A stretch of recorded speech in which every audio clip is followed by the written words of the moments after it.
بعد أن ودع المنتخب الوطني الجزائري البطولة تملكني شعور عميق بالحزن مختلط بالأمل، فقد تجلت أمامنا أحلامنا وآمالنا، لكن ودعناها في لحظة مؤلمة.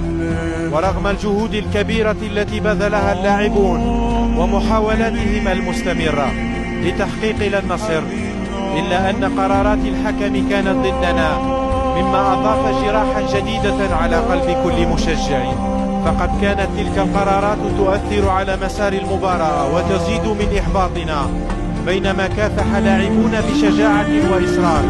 سنظل نذكر تلك اللحظات ونستجمع قوانا لنستعد في المستقبل، لكن الفرق الحالية يترك أثرا عميقا في نفوسنا، وقلوبنا مليئة بالامتنان لكل من لعب رغم الألم الناجم عن تلك الخسارة الجريحة.